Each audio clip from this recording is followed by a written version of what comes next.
नमस्कार प्रिय भक्तगण। मैं आपको सुनाने जा रही हूँ धनतेरस की पौराणिक कथा।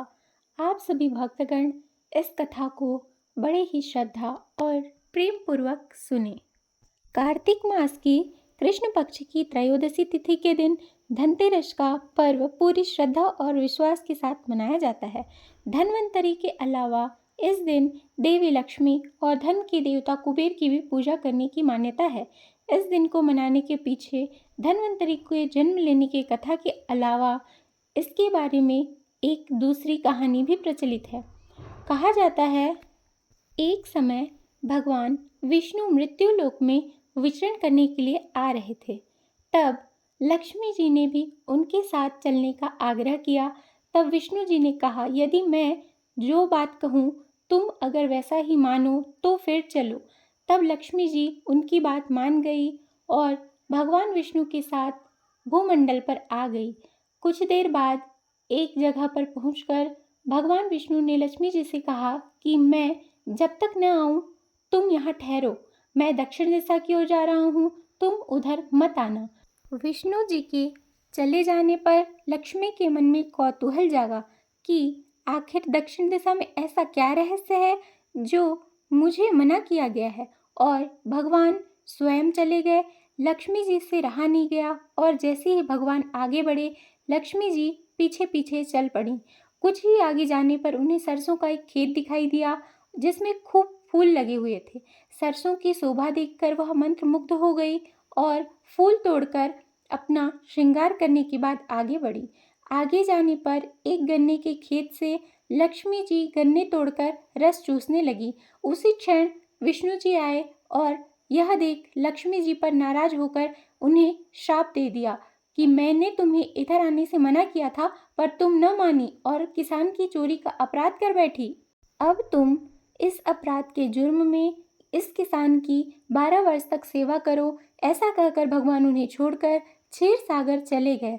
तब लक्ष्मी जी उस गरीब किसान के घर रहने लगी।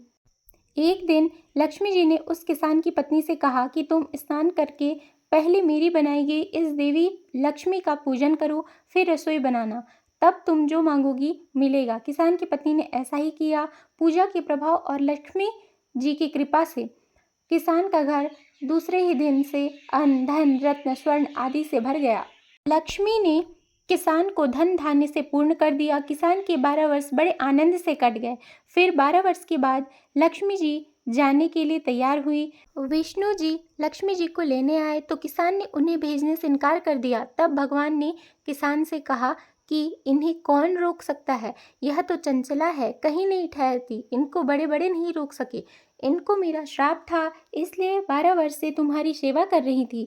तुम्हारी 12 वर्ष का सेवा का समय पूरा हो चुका है। किसान हठपूर्वक बोला कि नहीं, अब मैं लक्ष्मी जी को जाने नहीं दूंगा।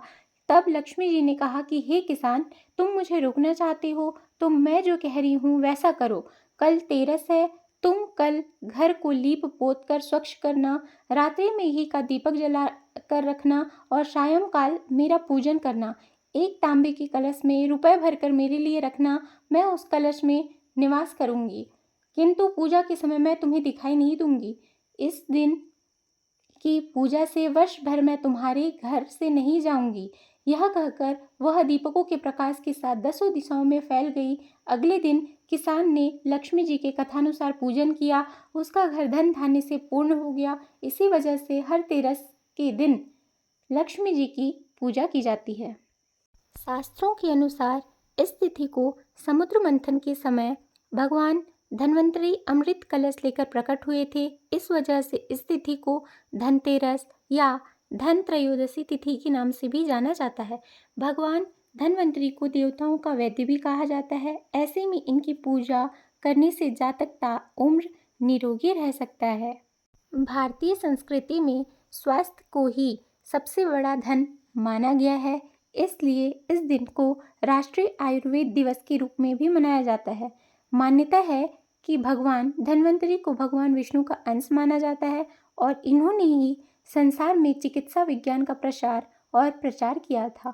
भगवान धन्वंतरि के प्रकट होने के कारण इस दिन को वैद्य समाज धन्वंतरि जयंती के रूप में भी मनाता है। धर्म शास्त्रों के अनुसार समुद्र मंथन के दौरान भगवान धन्वंतरी हाथों में अमृत कलश लेकर प्रकट हुए थे। ऐसा चमत्कार कार्तिक मास की कृष्ण पक्ष की त्रयोदशी तिथि को हुआ था। धन्वंतरी को विष्णु भगवान का अंश माना जाता है। धन्वंतरी के बाद माता लक्ष्मी 2 दिन बाद समुद्र से निकली थी, इसलिए उस दिन दीपावली का पर्व मनाया जाता है। इनकी पूजा अर्चना से आरोग्य सुख की प्राप्ति होती है। धनतेरस की एक और पौराणिक कथा। एक बार मृत्यु की देवता यमराज ने यमदूतों से प्रश्न किया कि क्या कभी मनुष्य के प्राण लेने में तुमको कभी दया आई है? यमदूतों ने कहा कि नहीं महाराज, हम तो केवल आपके दिए हुए निर्देशों का पालन करते हैं। फिर यमराज ने कहा कि बेझिझक होकर बताओ कि क्या कभी मनुष्य के प्राण लेने में दया आई है? तब एक यमदूत ने कहा कि एक बार ऐसी घटना हुई है जिसको देखकर हृदय पसीज गया।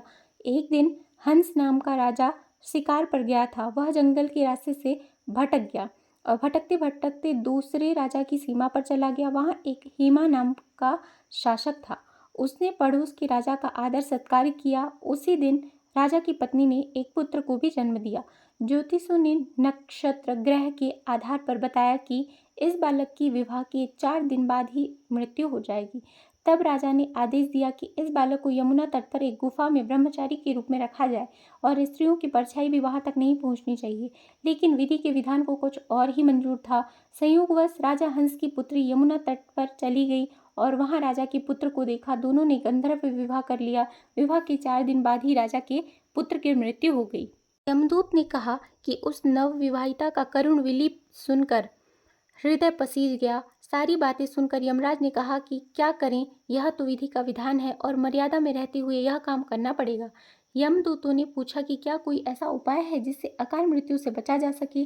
तब यमराज ने कहा कि धनतेरस के दिन विधि विधान के साथ पूजा अर्चना और दीपदान करने से अकाल मृत्यु नहीं होती। इसी घटना की वजह से धनतेरस के दिन भगवान धन्वंतरी और माता लक्ष्मी की पूजा की जाती और दीपदान भी किया जाता है।